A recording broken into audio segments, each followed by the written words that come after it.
자려고 누웠는데 저스툰 지루한 지하철에 저스툰 자려고 누웠는데 지루한 지하철에 클래스가 다른 재미 저스툰 클래스가 다른 재미 저스툰 웹툰 웹소설은 저스툰. 클래스가 다른 재미 저스툰 다시 날씬해지고 싶어. 다이어트 해야 하는데 좀 간단한 방법 없을까? 1522-6648 1522-6648 혹은 비타샵을 검색해주세요. 야, 이 부장! 네가 부장이면 땅이야? 뭐? 저 인간 저건 쟤 오늘도 술술 풀리고 안 먹고 회수 갔냐? 내일도 신체 상태로 출근하겠구만. 아유. 고려 생활건강 술술 풀리고 음주전 한 포가 당신을 지켜드립니다. 특허받은 천연 유래 성분 숙취 해소제 술술 풀리고를 은하계 최저가로 딴지마켓에서 만나보세요. 한글도 남보다 빨리 깨치고 참 똑똑했는데 갈수록 실력이 뒤처지는 것 같아 걱정이에요. 혹시 초등학교 교과서 본 적 있어요? 어려운 어휘가 너무 많아요. 학교에서는 어휘 개념을 하나하나 설명해 줄 시간이 정말 부족하잖아요. 그럼 어떡하죠? 내 아이의 어휘만큼은 내가 책임져야죠. 어휘 공부의 정석. 초등어휘 3천, 초등어휘 5천. 검색창에 초등어휘 3천을 쳐보세요.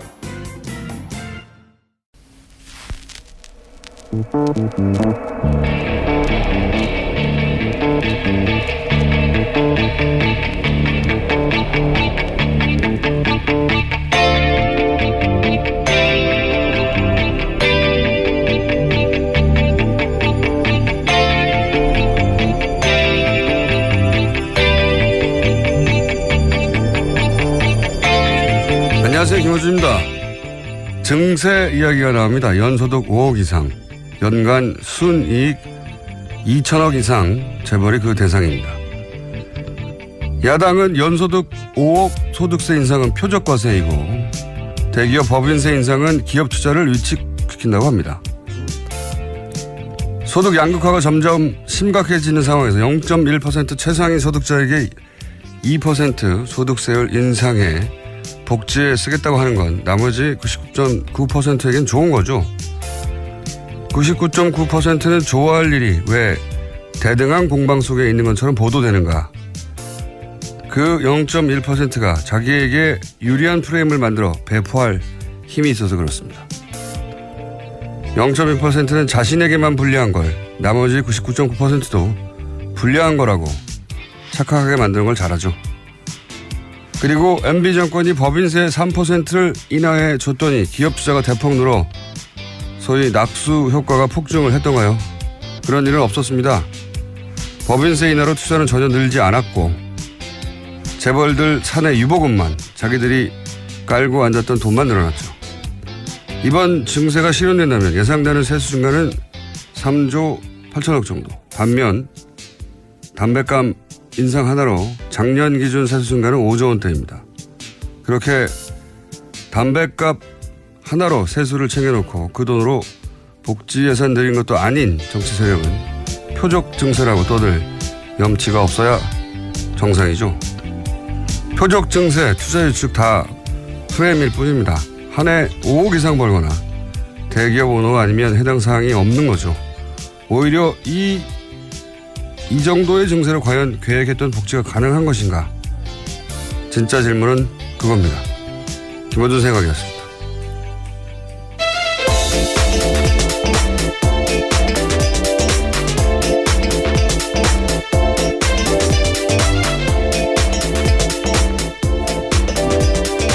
시사인의 김은지입니다. 네, 월요일에 돌아왔어요. 네. 주말에 비가 많이 와가지고 비가 많이 오는 건 좋은데 왜 이렇게 습기가 많은지. 네, 빨래가 잘 안 마릅니다. 빨래만 안 마르는 게 아니고 모든 게 다 축축해요. 자, 뉴스 공장은 뽀송뽀송하게 네. 진행을 해보겠습니다. 오늘 첫 뉴스는 뭡니까? 네, 지난주 토요일 정부 추경 예산안이 45일 만에 국회 본회의 통과했습니다. 11조가 넘는 규모인데요. 정부는 이 가운데 70%를 앞으로 2달간 집중 투입하겠다고 밝혔습니다.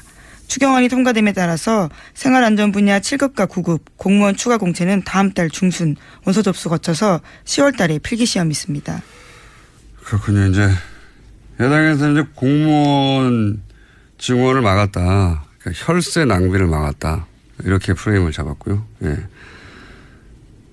결국 이렇게 45일 지연된 건 이제 여태 최장 지연된 건데, 추경은 어차피 되긴 될 거였어요. 예. 왜냐하면 야당도 다 혜택을 했거든요. 자신의 지역구에서. 근데 이렇게 지연된 이유 중에 하나가 언론 환경인데, 언론 환경 때문에 예를 들면 이 혈세 낭비라고 할 때 사실은 그 대상이 집배원이나 소방관이나 사회복지 공무원이었거든요. 네. 그래서 이번에 무기계약직 집배원들은 공무원 전환이 안 됐어요. 네, 네, 빠졌기 때문에 크게 시위도 했었습니다. 네, 지난 소방관 주말에. 증원도 안 되고 이게 무슨 혈세 낭비라고. 그 프레임에 그럼 이게 혈세 낭비가 아니라고 해줘야 되는데, 예, 이거 여야 공방으로만 처리하니까. 근데 어쨌든 이 추경에 저희가 이제 3부에, 예, 여당 원내대표, 원식 원내대표 연결해가지고 추경 전후사정 들어보긴 할 텐데, 저는 추경 관련해서 제일 재밌었던 건 언론의 태도예요. 예, 그 중에서 한 가지만 짚어보자면, 추경 얘기는 오늘로 끝일 것 같으니까. 원래 이제 금요일 처리하려고 하다가 안 됐거든요. 네, 그렇죠. 네, 그래서 토요일로 넘어갔습니다. 자유한국당이 이제 국회의장에게 요청을 했어요. 그래서 여야가 모였죠. 그래서 토요일 오전 다음날 아침 처리하기로 합의를 했단 말이죠. 그런데 여기서 이제 정족수가 모자라서 왔다 갔다 했잖아요. 그 민주당 왜냐하면 정족수가 왜 모자랐냐면 자유한국당이 퇴장을 해봤거든요. 집단 퇴장을. 그러자 정족수가 모자라가지고 그 정족수가 모자란 것은 자유한국당이 퇴장했기 때문에 했지만 민주당 의원들이 전원 참석하지 않았기 때문에 불참 인원이 있었기 때문에 그러자 대부분의 언론들은 민주당의 이제 불참 인원에 대해서 이제 그 공세를 취했죠. 근데 이게 굉장히 재밌는 것이 예를 들어서 보수 매체가 민주당을 이권으로 공격하려면 뭐부터 말해야 되냐면 자유한국당은 어차피 약속을 어길 거라고 전제하고 행동하라고 하는 거잖아요. 예. 몰랐어? 자유한국당 약속 안 하고 약속 어길 거? 자유한국당 말을 믿었단 말이야? 그런 다음에 민주당을 비판해야지 이게 논리적 정함이 맞아요. 왜냐하면 들어오기로 했는데 들어왔다가 나가버려가지고 정수 모자랐거든요. 퇴장했습니다. 예. 반면에 진보 매체는 민주당을 먼저 비판하는 게 맞죠. 자유한국당이 어떤 작전을 펴든지 그걸 상대하면서 아젠다를 관철시킬 책임이 여당이 있다. 이렇게 비판할 수 있어요. 근데 이런 일이 생기면 보통 지금도 그렇지만 민주당 불참 인원을 주로 공격합니다. 왜냐하면 여기에 이제 진보 보수 프레임 싸움에서 보수 매체가 유리한 지점이 있는 건데 진보 매체는 무슨 일이 생기잖아요. 그러면 일단 자기 진영을 비판하는 스탠스를 취해요. 우리는 우리 편이라고 봐주지 않는다. 공평무사하다. 이런 자의식이 있거든요. 보수 매체는 무슨 일이 생기면 진영의 바깥에서 책임을 지울 곳을 찾아요. 네. 우리가 잘못한 게 아니다. 그들 탓이다. 이래서 결국 어떤 일이 생기냐면 물론 민주당 불참 의원들은 각각 개별 사안에 따라 비판받을 수 있어요. 근데 동시에 자유한국당이 전날 밤에 약속했는데 바로 다음날 아침에 집단 퇴장할 줄 몰랐다 우리는. 이 항변도 일리가 있거든요. 얘기가 길어지는데. 근데 그 항변은 누가 대신 해주질 않아요.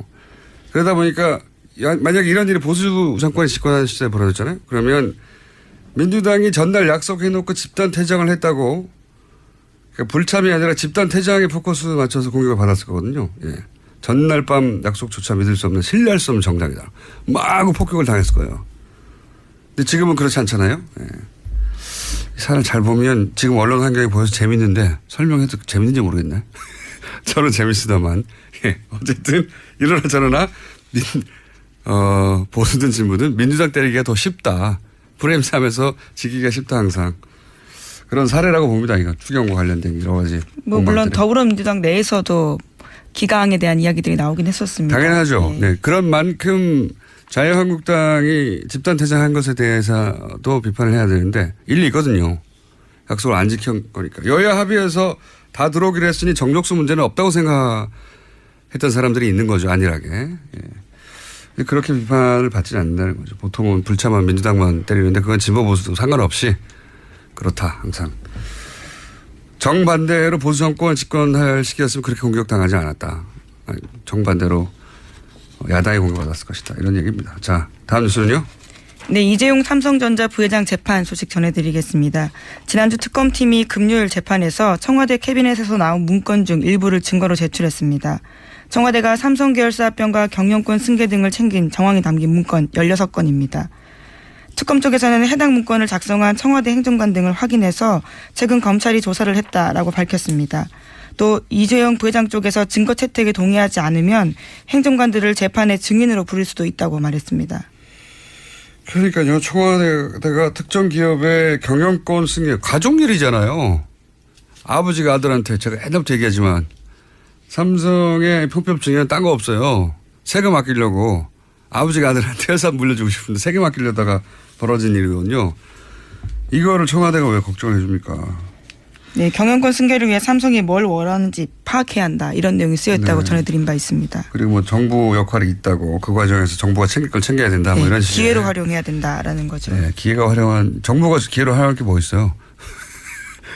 설사 삼성 경영권 승계를 국가 경제를 위해서 했다고 칩시다. 그렇다고 정부가 기회로 활용할 건 뭐 있습니까? 뭘 챙기자는 거예요? 발상 자체가 말이 안 되는 건데 하여튼 이런 문서가 만들어졌다는 거고.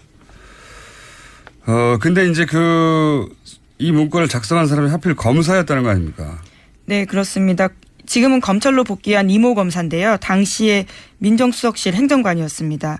또 그때가 우병우 전 수석이 민정비서관으로 있을 때였는데요. 해당 검사의 진술에 따르면 당시 우병우 민정비서관의 지시로 다른 행정관과 함께 해당 문건을 작성해서 민정비서관에게 그러니까 우병우 전 수석에게 보고했다라는 겁니다. 승계 삼성과 관련한 사안에서 우병우 전 민정수석 이름이 구체적으로 특정돼서 보고 라인이 있었다는 건 이제 처음 확인된 거죠. 네, 그렇죠. 그렇기 때문에 재수사 가능성도 높아지고 있습니다. 하필이면 현직 검사여서 다행이네요. 자, 다음 뉴스는요. 네, 또 계속해서 재판 소식 전해드리면요. 지난주 금요일에는 또 박상진 전 삼성전자 사장 운전기사의 문자 메시지가 공개됐습니다. 박상진 전 사장의 운전기사가 김문수 전 대한승마협회 총무이사에게 보낸 건데요. 이 문자에는 이렇게 쓰여 있습니다. 박근혜 대통령이 이재용 부회장 개인 면담을 2번이나 하고 승마협회 상무 이름 직접 거론하면서 다른 사람으로 바꾸라고 한 것 같다라는 건데요. 그러니까 박근혜 전 대통령이 삼성 인사에 구체적으로 개입했다라는 내용이 쓰여 있다라는 겁니다. 이게 보통 제보자가 말이죠. 운전기사가 많아요. 정말 많은 거를 곁에서 알고 있기 때문에요. 그러니까 이제 보통 차 안에서는 자유롭게 통화를 하는 데다가 뭐 누군가를 만나고 와서 운전기사가 물어보지 않아도 보통 말하는 경우도 많고요. 제가 받았던 제보 중에서도 운전기사 제보가 많습니다. 많은데 이건 제보가 아니라 이제 그 수사 과정에서 운전기사를 통해서 그래서 검찰에서 이런 재벌이나 고위급 공무원들 운전기사가 있거든요. 수사할 때 운전기사 수사를 많이 해요. 정치인들도 그렇고. 근데 이 운전기사의 얘기에 의하면 대통령이 하고 많은 체육협회 중에 규모 면에서 아주 비교할 수 없이 작은 다른 협회와 비하여 승마협회의 특정 인사를 우리나라 1등 재벌 오너하고 의논해서 그 사람 바꾸라고 했다는 거잖아요. 그렇죠. 네. 이름까지 구체적으로 콕 찍어서요. 2사람을 바꾸라고 한 겁니다. 그 2사람을 박근혜 전 대통령이 알았을 리가 있나요? 예, 승마와 관련된 인사들을. 최순실 씨의 요구라고 봐야죠. 네, 실제로 2015년 7월 달에 2사람 만남이 있었는데요. 바로 전날 안종범 전 수석 수첩에도 2사람 이름 쓰여 있습니다. 그러니까요. 예. 그 사람이 승마협회에 가야 승마협회가 원하는 대로 돌아간다는 걸 어떻게 알겠어요. 승마를 한 사람이 아닌데 박근혜 전 대통령이. 이건 최순실 씨의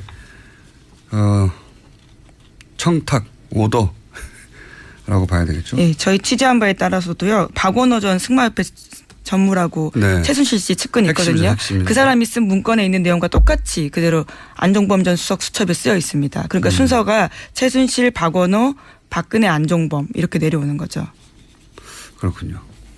그리고 나서 무려 대통령이 이런 특정 아주 작은 체육협회에 인사를 그것도 누구누구를 하라라고 우리나라 1등 재벌 오너하고 요구했고 그걸 하필 그 옆에서 들은 운전기사가 제가 이렇게 운전기사 이걸 어떻게 알겠어요? 이게 당사자에게 문자를 보내준 겁니다. 이제 인사 교체가 있을 거라고요.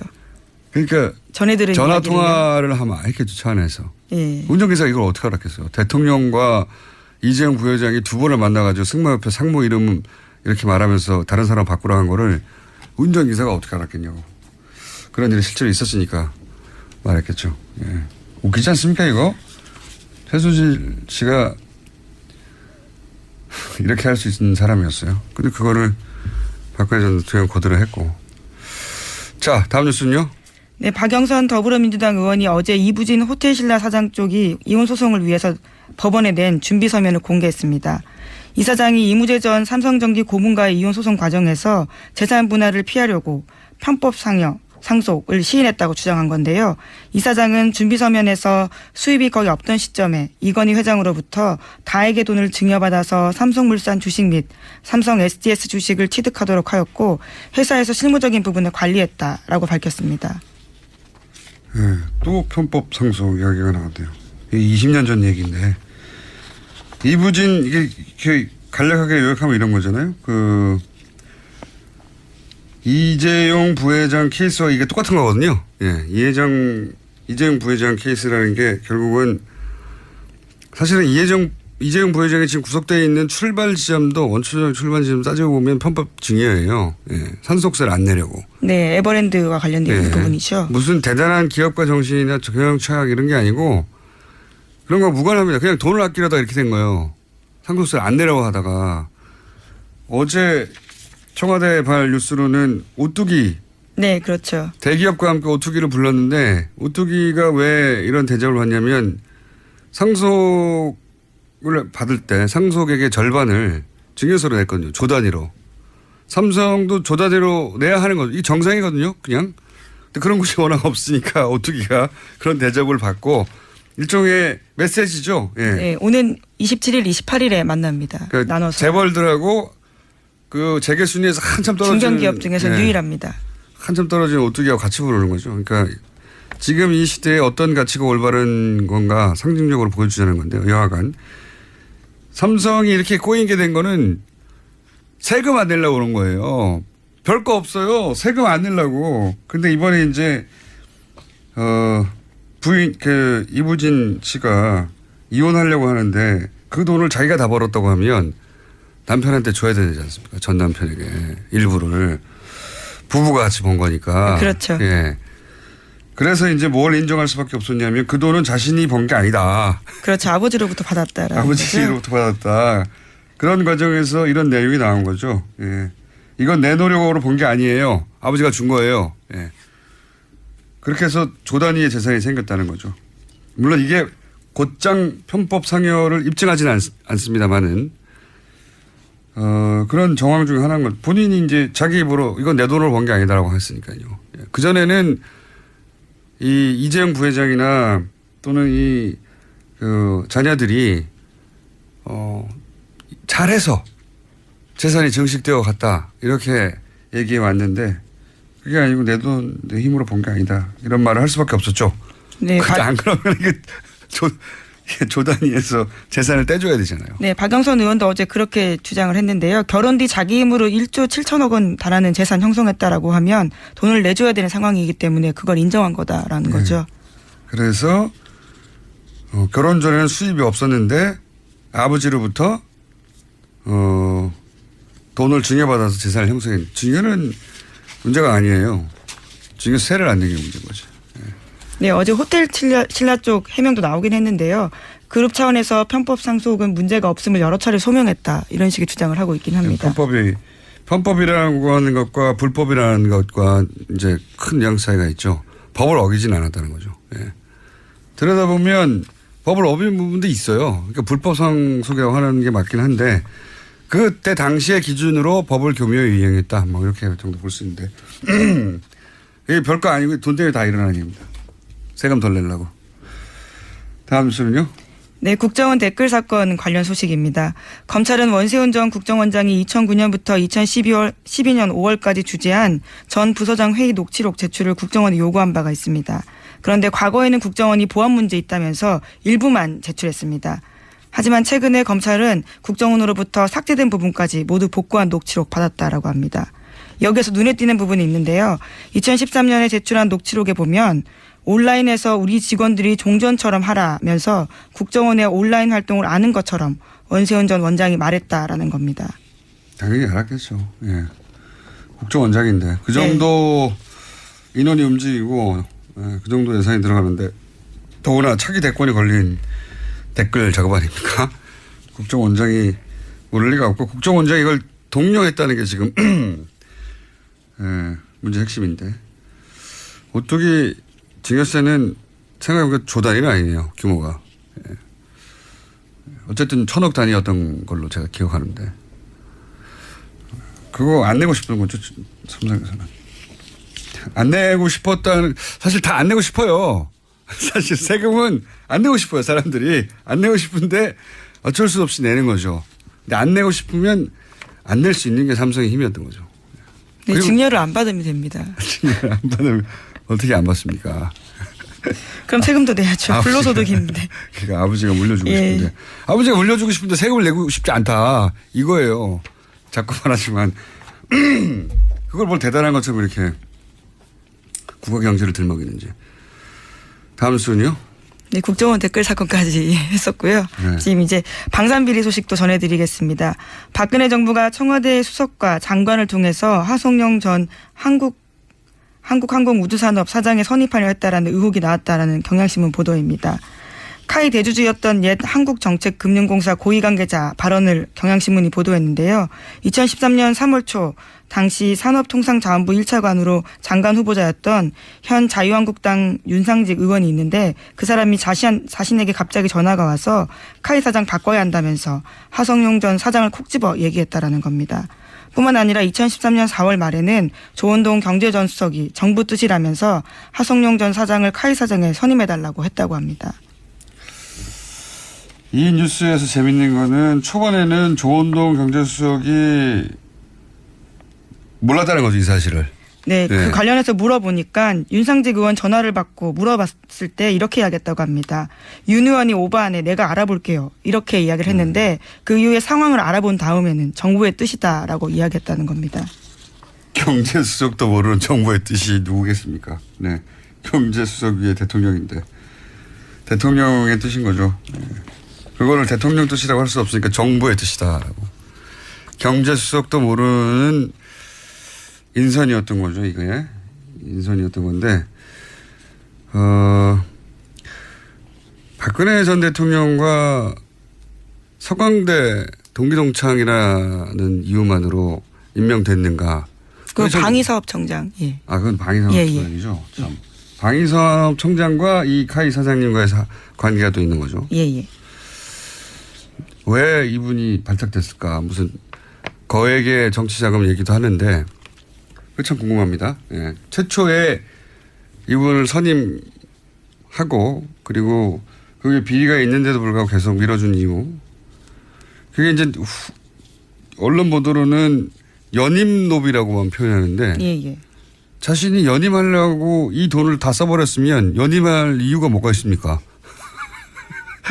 연임노비에 이 돈을 다 써버렸으면은 자기가 연임할 이유가 없잖아요. 예, 그렇네요. 네. 연임노비 밖에 지금 생각이 안 나서 연임노비라고 하는 것 같은데 연임노비만 있었을 리가 있나요? 어쨌든 이 사안은 이제 계속 나오겠죠. 예. 100억 이상 비자금 뭐 이런 얘기 나오죠? 네, 검찰발로 나오고 있는데요. 최소 100억 원 이상의 비자금으로 쓰인 것으로 보인다라는 거고요. 또 뿐만 아니라 카이 요구로 리베이트 수십억 송금했다라는 진술도 용역업체 대표에게 받았다라고 합니다. 이게 참 재밌는 게 정말 대담했어요. 처남을 통해서 페이퍼 컴퍼니를 하나 챙겨놓고 그 페이퍼 컴퍼니로 이 돈을 다 받았다는 거잖아요. 예, 그렇죠. 네. 멀리 간 것도 아니에요. 처남. 네. 그리고 조금 부족한 회사지만 그래도 경력이 있다도 아니에요. 페이퍼 컴퍼니. 네. 직원이 한 명이었다고 하니까. 네, 그렇죠. 글로 돈을 다 받았다는 겁니다. 이런 무식하고 단순한 방법을 용감하게 실행에 옮겼는데 이런 단순하고 무식한 방법으로 했다는 건 그만큼 자신이 있었다는 거 아니겠어요? 예. 무슨 자신이었을까? 예. 뒷배가 누구였을까 궁금합니다. 어쨌든 이렇게 단순하게 하는데도 사정당국이 몰랐다는 것도 좀 말이 안 되는 것 같고요. 예. 자, 방산비리는 앞으로 계속 나올 것 같고요. 지금 시간이 거의 다 됐기 때문에 제목 정도만. 네. 트럼프 미국 대통령이 러시아 스캔들에 관련해서 셀프 사면 언급하면서 또 거센 역풍을 맞고 있습니다. 이 얘기는 뭐냐면 예, 탄핵 얘기가 나오니까 자신한테 사면권이 있다. 그렇죠. 미국 대통령은 사면에 관해 완벽한 권한을 갖고 있다. 사면을 생각해보면 어떠한가라고 자신의 트위터에 올렸다고 합니다. 너무 재밌지 않습니까? 대통령 탄핵 그리고 측근들 가족에 대한 러시아 내통한 혐의가 나오니까 자기가 셀프로 사면하겠다는 이야기를. 야, 대단하지 않습니까? 상상력이? 창의적인 것 같습니다. 대단한 사람이에요. 예. 자기 중심성이 대단합니다. 정말. 모든 사안을 자기 중심으로 해석해서. 근데 이 사람이 전 세계에서 가장 힘 있는 자리에 있으니까요. 자, 오늘 여기까지 해야 될 것 같습니다. 시사인의 김은지였습니다. 감사합니다. 모닝똥? 제겐 사치였죠. 내가 토끼인지 토끼똥이 나인지 내가 변을 본 것인지 변을 당한 것인지 나는 바나나이고 싶다. 간혹 구렁이이고도 싶다. 미궁 대장사랑 빅똥의 추억 미궁 대장사랑이 찾아드립니다. 혈중 콜레스테롤 개선과 배변 활동에 도움을 주는 건강기능식품입니다. 검색창에 미궁 대장사랑. 미궁 장사랑 이름 바꿨어요. 프로바이오틱스 12종 추가. 미궁 대장사랑. 골반 잡자 바로 잡자 바디로직 허리 통증 바로 잡자 바디로직 2017년 쿨 썸머 바디로직 라이트 출시. 통기성이 좋아 땀 걱정 없이 한여름에도 쾌적하게. 입은 듯 안 입은 듯 가벼움의 신축성은 그대로. 자세가 좋아지는 골반 교정 타이즈 바디로직. 검색창에 골반 교정 바디로직 라이트. 아무도 묻지도 따지지도 않고 가입하셨다고요? 보험은 너무 어려워요. 걱정 마십시오. 마이보험 체크가 도와드립니다. 1800-7917 마이보험 체크로 지금 전화 주세요. 1800-7917. 이미 가입한 보험이나 신규 보험도 가장 좋은 조건을 체크해서 찾아드립니다. 인터넷 한글 주소 마이보험.com 또는 카카오톡에서 아이디 검색 마이보험을 친구 추가하여 상담하실 수 있습니다.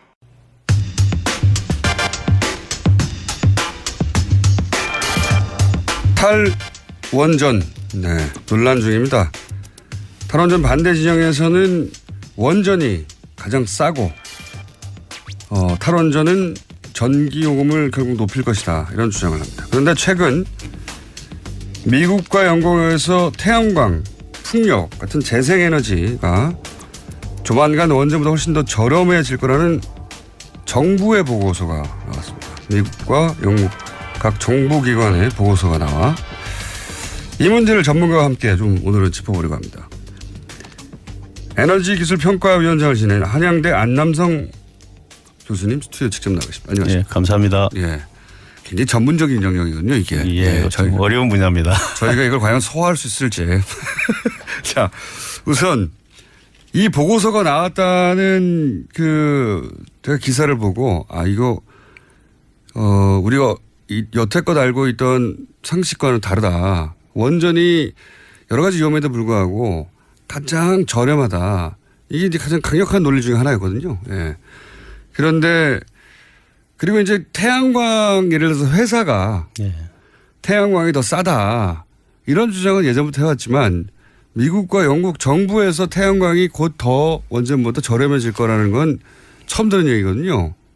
그래서 제가 여쭤보려고 하는데 이게 미국, 영국 어떤 정부기관에서 이런 보고서가 나온 겁니까?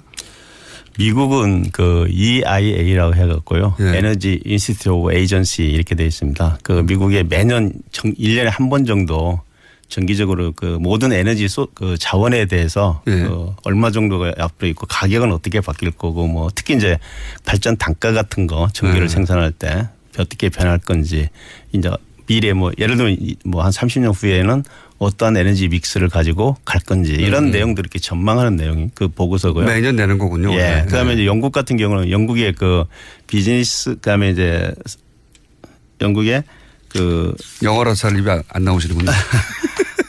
그 영국 그 상무성이라고 이제 뭐 상무성이요? 얘기하는데요. 네. 거기서 이제 이렇게 나름대로 거기도 이제 지금 에너지 문제가 상당히 에너지 문제는 중요한 정책이니까요. 중요한 정책입니다. 특히 이제 영국 같은 경우는 이제 해상 풍력 같은 게 많은데 거기 또 원자력도 같이 지금 열심히 추진을 하고 있는 국가입니다. 그래서 네. 이제 그 특히 이제 가격이 굉장히 중요하기 그렇죠. 때문에 그런 인포메이션을 투자가한테 제공하기 위한 목적으로 항상 이렇게 발행을 하고 있습니다. 그 미국과 영국에서 이제 그 매년 예. 앞으로 이제 에너지 정책을 어떻게 펼칠까 그 기준이 이제 기본적으로 첫 번째는 단가니까. 예. 근데 그 보고서에 따르면은 태양광 혹은 풍력을 합친 이런 재생에너지 쪽이 얼마 있다가 더 원전보다 싸진다는 겁니까? 아니 뭐 한 10년 이내 이게 10년 이내요? 이내로 이렇게 뭐 싸진다 이렇게 많은 거기 보고서 2025년 6년 이렇게 얘기 나오고 있습니다. 단가가 전체적으로 확 떨어지는 것은 지금도 태양광하고 풍력 쪽은 단가가 많이 떨어지고 있습니다. 현실적으로. 물론 뭐 원전 얘기를 단가 얘기로만 할 수는 없는데. 맞습니다. 예. 그렇지만 하도 돈 얘기를 하니까요. 저쪽에서 더 싸다고. 그러면 7년이면 그렇게 먼 미래는 아니네요. 이제 그것은 이제 예를 들면 영국 같으면요. 영국이나 미국은 대량으로 풍력이나 태양광이 보급이 됩니다. 특히 부진 문제 같은 게 워낙 좋기 때문에요. 그렇죠. 근데 이제 저희 나라 경우는 조금 이제 우리가 고민해야 되는 이유가 부지 문제입니다. 태양광을 뭐 가격은 굉장히 저렴하지만은 그만큼 땅을 그만큼 써야 되니까. 땅을 써야 되는데 땅값이 또 굉장히 비싸고 또 그렇죠. 주민들이나 어민들 특히 해상풍력 같은 경우는 어민들이 굉장히 반대를 하고 있기 때문에 해상풍력을 반대하는 이유는 어장 때문에. 네, 어장이 이제 폐화된다. 그 해상풍력에 들어간 게 한 5메가 이제 7메가가 들어갑니다. 그럼 5메가 같으면요 날개 길이가 한 130m, 150m가 됩니다. 그게 돌아가면은 이제 그 전자파도 생긴다 그러고 있고요. 전자파도 생긴 그다음에 또 소리 같은 게 많이 나지 않습니까? 엄청난 소리가 130m나 됩니까? 날개 길이가? 날개 길이가. 그러니까 대단하네요. 뭐 지름으로 하면 한 200m가 넘는 거죠. 그죠? 축구장보다 훨씬 큰 게 돌아가네요. 그런 게 돌아가니까 이제 고기들이 이제 많이 놀래서 도망간다 해서 굉장히 반대를 하고 있는 걸로 알고 있습니다. 반대 이유도 이해가 가고요. 그러면 전체적으로 이제 좀 구체적으로 따져보겠습니다.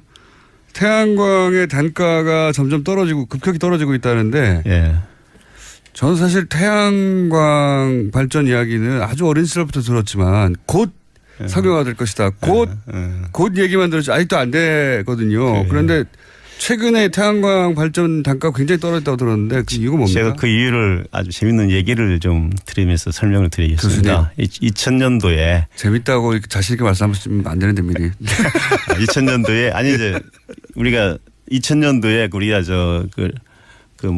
서브 프라임 모기지 사건이 이제 미국 월가에서 있지 않습니까? 그래서 세계 경제가 휘청거리면서 굉장히 어려웠습니다. 네, 그렇죠. 근데 그때까지만 해도 사실 태양광 같은 게 정부 보조공으로 굉장히 운영이 이제 많이 됐었습니다. 그러니까 나중에 언젠가 되긴 될 테지만 지금 당장은 아니다. 뭐 이런 그 당시에요. 근데 보조금 운영되다 보니까 정부가 경제가 어려우니까 다 줄였습니다. 보조금을 안 주기 시작했다. 그러니까 이제 유럽에 있는 특히 스페인이나 이탈리아 같은 이런 태양광을 대대적으로 하던 나라들이 다 취소를 했습니다. 보조금 없어져가지고. 그런 이제 문제가 된 게 중국이 거의 한 70% 80%를 이제 공급을 하던 나라인데 이미 공급을 하려고 생산을 해놓은 그런 태양광 물량들이 있었습니다. 그걸 이제 유럽의 태양광들을 중국에서 보급했어요. 사실 거의 판넬 같은 거를. 근데 너무 싸게 들어오니까 사실 이제 독일도 있었고 미국도 있었는데 다 그 부도가 났습니다. 중국 때문에. 중국 업체 때문에. 그래갖고 이제 중국이 공급을 하려고 했는데 그게 시장이 없어지니까 그렇죠. 중국은 그걸 덤핑을 해서 다 어떻게든지 처리를 해야 되지 않습니까? 그때 가격이 한번 폭락을 합니다. 폭락을 하는데 거기서 이제 우리가 역설적으로 원래 이 태양광 같은 이런 기술들은 그 보급이 많이면 될수록 보급이 2배가 되면 가격이 한 30%가 떨어진다고 합니다.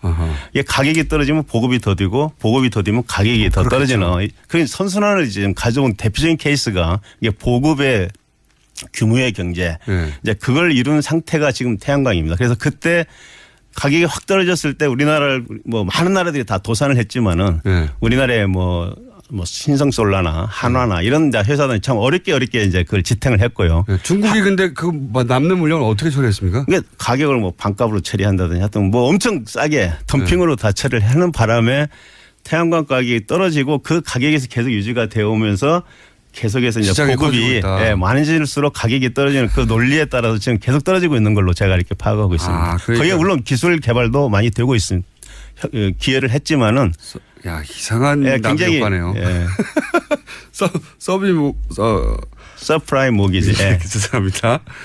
그런 그 경제 위기가 와서 그거를 많이 쓰던 이제 서구에서 유럽권에서 물량이 줄었어요. 근데 그 판넬을 공급하던 중국 업체들이 팔 곳이 없으니까 가격을 확 덤핑을 치기 시작했습니다. 가격이 떨어지니까 또 쓰는 것이 많아지기 시작했어요. 거꾸로. 맞습니다. 정확하게. 그래서 가격이 떨어져 쓰는 것이 많아지니까 또 가격이 더 떨어졌어요. 그러면서 그게 선순환을 가져와 가지고 지금 전체적으로 태양광 발전 있는 세계적으로도 지금 뭐 계속해서 태양광이 늘어나고 있지 않습니까? 보급이. 희한한 나부있거네요. 그럼 제가 판단하는 생각입니다.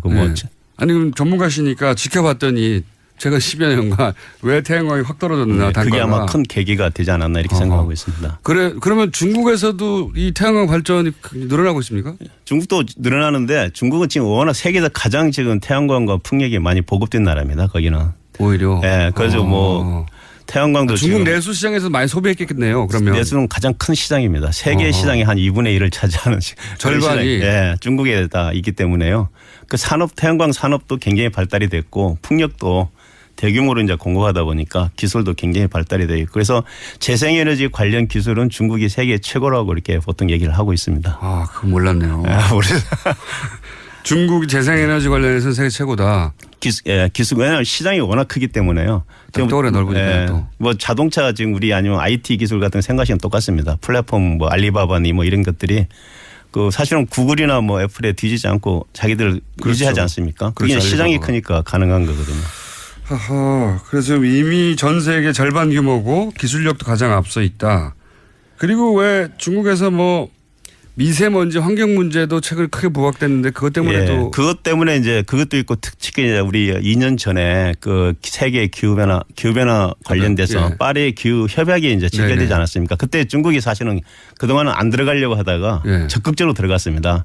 그러면서 그 영향에 자기들이 이제 이런 재생에너지 투자도 많아지고 또 중국은 잘 아시지만 원자력에 대한 투자가 굉장히 앞으로 많이 뭐 100몇 개를 더 짓겠다 지금 할 정도로 그런 식으로 석탄을 줄이고 해결을 하려다 보니까 또 태양광하고 풍력을 가장 많이 했고요. 그다음에 또 뭐 원자력도 이제 그 하지 않으면은 해결할 수 없다 이렇게 생각하고 있는 것 같습니다. 그렇군요. 그래서 의외로 중국이 지금 재생에너지 분야에서 전 세계 1위고 세계 절반 시장. 거의 그렇습니다. 그러니까 그럼 반면에 이 미국, 영국의 보고서는 이런 시장 상황을 간주했을 때 전 세계적으로 결국은 원전보다 태양광 풍력 발전 단가가 더 떨어질 것이다. 그러니까 7년 이내에. 아까 말씀드린 그런 선순환에 의해서 태양광이 더 보급되고 가격은 더 떨어지고 아까 제가 보급의 규모의 경제라고 말씀을 드렸는데 그런 선순환이 계속되면 태양광은 분명히 태양광이나 풍력 가격은 떨어지게 되어 있습니다. 떨어지면서 그 계속해서 떨어지는 데 비해서 이제 원자력 같은 경우는 지금 새로 미국과 영국의 원자력을 건설을 하고 있습니다. 신규를. 미국은 4기 정도, 영국도 그런데요. 그런 원자로들이 실제는 이제 예전에 했던 원자가 아니고 새로운 원전입니다. 좀 안전성 같은 걸 강화한. 그러다 보니까 이제 굉장히 비용이 비싸지고 특히 규제기관이 새로운 규제 사항이 많이 생기지 않겠습니까? 그게. 그러니까 건설 기간 봤으니까요. 새로 해보는 거니까 그래서 규제 기간이 길어집니다. 거기는. 그러면 이제 원자력 발전소 같은 경우는 이게 초기에 투자하는 투자비가 굉장히 큰 포션을 차지하기 때문에 한 전체 발전 원가의 60%, 70%를 차지합니다. 초기에 투자하는 게. 개발할 때. 개발 건설비가. 건설비가 이 건설 기간이 늘어난다는 것은 이자가 엄청 늘어나게 되는 겁니다. 그래서 그게 이제 가장 결정적으로 보고 있는 것 같고요. 또한 이제 아까 말씀드린 그런 규제 문제의 그 어떤 불확실성을 같은데 그걸 고려해 주는 게 할인율이라는 이제 팩터가 들어가는데요. 그것을 높게 잡지 않았나 이렇게 생각하고 있습니다. 그러니까 원자력 발전 비용은 원전으로 인한 우리가 사고를 전 세계가 봤기 때문에 원전을 지으려고 하는 쪽에서는 안전 규정을 훨씬 더 강화하고 있고 예, 예. 그러다 보니까 건설비가 올라가게 돼 있고 그래서 예. 원전을 다른 이유로 찬성하는 건 모르겠는데 더 싸서 찬성하는 이유는 이제 앞으로 사라지게 될 것이다 점점. 그건 이제 뭐 두고 봐야 되는데 우리나라 같은 경우는 또 조금 다릅니다. 우리나라에서 지금 현재 건설하려고는 원전은 이미 신고리 3, 4호기에 건설이 됐고요. 예. 지금 5, 6호기도 사실 같은 노형이고요. 예. UAE에도 똑같은 이제 원전이 이미 예. 수출이 돼서 아까 지금 규제의 어떤 불확실성 같은 건 상당히 그런 데 비해서는 이제 다른 작다. 나라보다 적다. 근데 이제 앞으로 이제 뭐 사용 해결료 관리라든가 예. 이런 것에 대한 물론 비용이 현재는 반영이 돼 있지만은 예. 앞으로는 이제 그걸 하나하나 이렇게 다 평가를 할 겁니다. 할 때 이제 사실은 거기에 대해서 어떤 불확실성이 있기 때문에 올라갈 가능성은 있다 이렇게 말씀을 그런 드릴 수 얘기도 있습니다. 하더라고요. 원전이 이제 수명을 다하고 그러니까요. 예. 예, 그 이후에 처리한 비용을 왜 빼냐. 지금 현재 저희가 그 원전의 그 가격이 제가 포함된 걸로 알고 있는데요. 그 양이 그 가격이 적정한 가격이냐 아니냐에 대해서 좀 논란이 있습니다.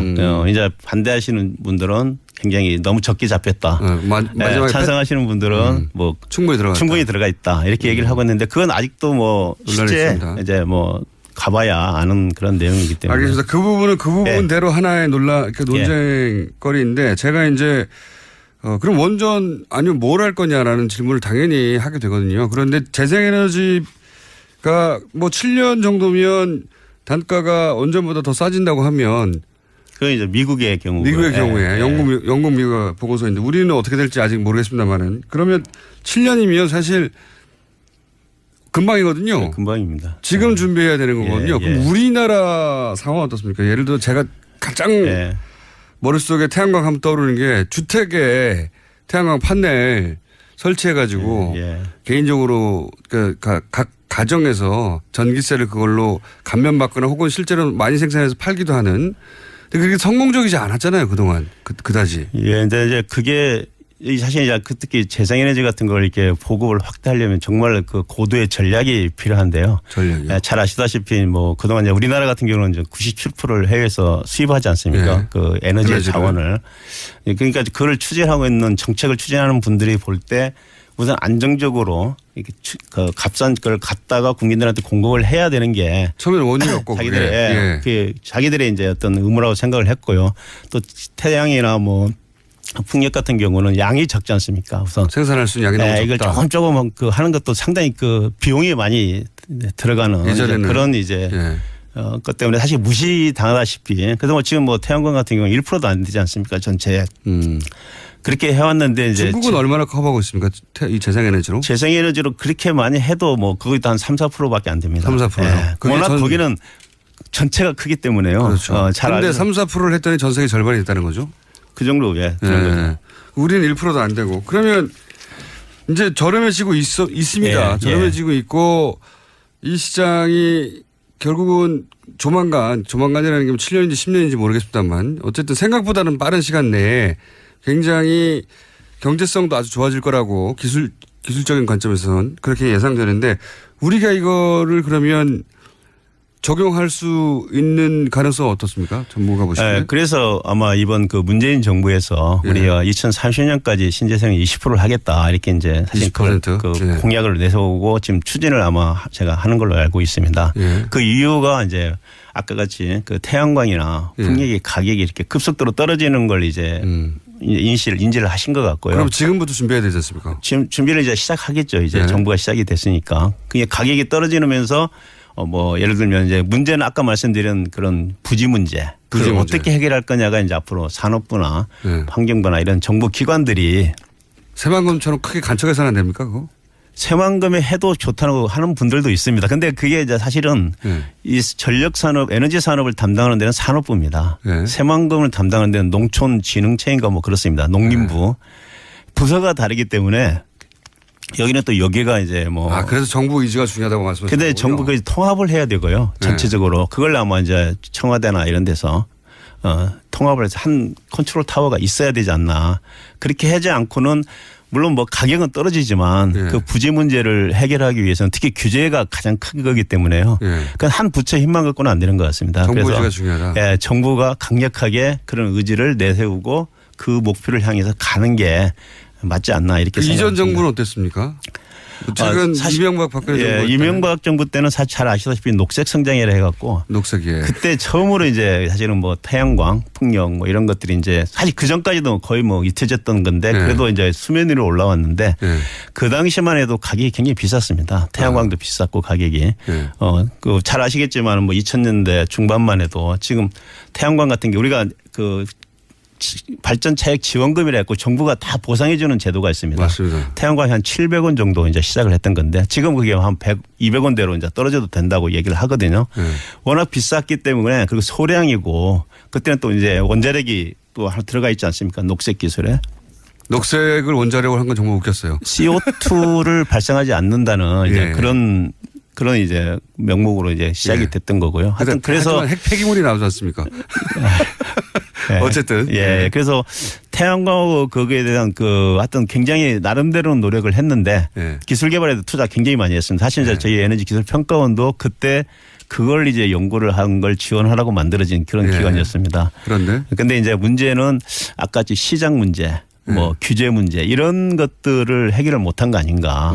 그러니까 그 굉장히 정부 의지가 강해서 전체적으로 통과하는 컨트롤 타워가 있어서 그 문제를 해결해 가야 되는데. 그때는 있었습니다. 그때는 있었다. 네, 그 기후변화 수석이라 청와대 안에 있었는데도 그 뭐 녹색 성장위원회 그런 것도 있었고요. 그래가지고 근데 이게 부서 간에 이게 제 생각은 그렇습니다. 부서 간에 그게 잘 안 됐고 또 가격이 굉장히 비싸다 보니까 알겠습니다. 보조금이 많이 나가게 되고. 박근혜 정부 때는요? 박근혜 정부 때는 이제 크게 뭐 그 분야에 대해서는 관심이 없어요. 관심이 없다는 것보다는 일단은 뭐 잘 아시겠지만 녹색이란 말을 거의 사용하지 않을 정도로 좀 우리나라 좀 그렇지 않습니까? 정권이 이렇게 바뀌고 하면은 전 정권이 사용하던 그런 걸 사용하지 않는. 단어는 아니더라도 이 재생에너지에 대한 관심이나 투자는 어땠습니까? 그 꾸준히 돼 왔는데요. 그 수준을 아주 점프를 한다든가 그런 건 안 됐었던 걸로 제가 알고 있습니다. 그냥 하는 수준을 그냥 유지하는. 그 정도나 뭐 약간 작게. 뭐 지금 그러면 교수님 말씀은 지금은 그 수준을 확 높이고 정부가 이걸 통합 컨트롤 타워를 세워서 힘을 실어주고 해야 된다는 거잖아요. 당연히 그렇습니다. 그렇지 않으면 힘듭니다. 20% 목표 달성을 하려면요. 정말 혁명적인 말씀드린 대로 그 사고 방식 우리가 접근 방법이 필요합니다. 지금처럼 뭐 보조금 좀 더 주고 이런 식으로 접근해 갖고는 절대 달성 못 하고요. 그거는 거의 실험적인 수준이지. 그렇잖아요. 그러니까 어떤 가정은 태양열 판넬로 자기 집 전기를 해결하는 데 수준이지 그게 정부 시책 수준에서 벌어지는 게 아니거든요. 예. 그래서 요즘 이제 많이 이제 얘기되고 있는 게 부지 문제 해결하는 하나의 방안으로 예를 들면 우리 호남평야 같은 게 굉장히 높지 않습니까? 호남평야. 예. 농사 지어야죠. 농사 짓고 쌀을 생산하는데 농민들한테 이제 소득이 굉장히 많이 안 가니까 그중에 일부를 뭐 이제 태양광을 전기를 만들어내는 평야로 만들자. 그런 논의도 있습니다. 그런 이제 뭐 얘기도 지금 많이 나오고 있고요. 왜냐하면 이제 태양광을 하게 되면 그 돈이 바로바로 농민들한테 가게 되니까. 쌀 대신 태양을. 네, 쌀 대신 태양을 생산하면 어떠냐 이런 얘기도 지금 나오고 있고요. 많은 아이들이 지금 나오고 있습니다. 그래서 지금 그것도 일부는 아마 농촌 그 태양광 사업화 하는 게 이제 시범 프로젝트로 아마 제 에너지관리공단이 시행을 하고 있는 걸로 알고 있고요. 여러 가지 지금 아이디어들이 많이 나오고 있는데 제 생각은 그걸 이제 산업부나 뭐 산업부 장관께서 아마 제 생각은 주관을 하지 않을까 싶은데 그래서 통합을 해서 정말 어떤 그 노력을 하지 않으면은요 20% 달성은 정말 어렵다 이런 걸 제가 말씀을 드리겠습니다. 기술의 문제가 아니라 기술은 이미 많이 올라왔는데 기술은 이제 거의 뭐 많이 올라왔는데 올라왔는데 정부가 정말 이 재생에너지가 이런 원전이나 혹은 뭐 화력 발전 이런 걸 대체할 미래 에너지 산업이라고 생각하고 지금 집중적으로 관리하고 투자하고 기반을 만들지 않으면 안 되는데 그런 의지가 있느냐? 그 당연히 그건 정부의 의지가 가장 중요하다고 생각합니다. 저는. 정부가 그런 의지를 보이려면 사실은 사람들이 이해를 해야 되거든요. 이 사안을. 태양광이라고 하면 아직도 그거는 기술 개발 중이고 그냥 실험적인 거지. 그건 개인 단위의 주택 태양광 지붕에 설치하는 이 정도지. 그게 정말로. 그걸 이제 미래를 우리가 조금만 보면 한 10년만 지나면은요. 요즘 우리 전기 자동차 얘기 많이 하지 않습니까? 저장 장치 얘기 많이 하고요. 일반 집에서 지붕에서 태양광으로 전력을 생산해서요. 배터리에 저장을 해놓고 내가 사용하고 남는 전기는 또 전기 자동차가 와서 충전을 해서 사용하는 이런 시대가 온다고 이제 멀지 않았다. 그 미국 DOE에서 최근에 나온 보고서를 보면요, 레스된 이게 10년 이내 그것도 얘기를 하고 있습니다. 전기자동차까지 연결해 생각해보면 그러네요. 호주 이제 보면 지금 그렇게 하고 있고요, 이미. 굉장히 큰 변화가 하는데 그 핵심은 뭐냐? 저는 태양광 발전이라고 생각합니다. 알겠습니다. 안남성 교수님이었습니다. 감사합니다. 예, 감사합니다.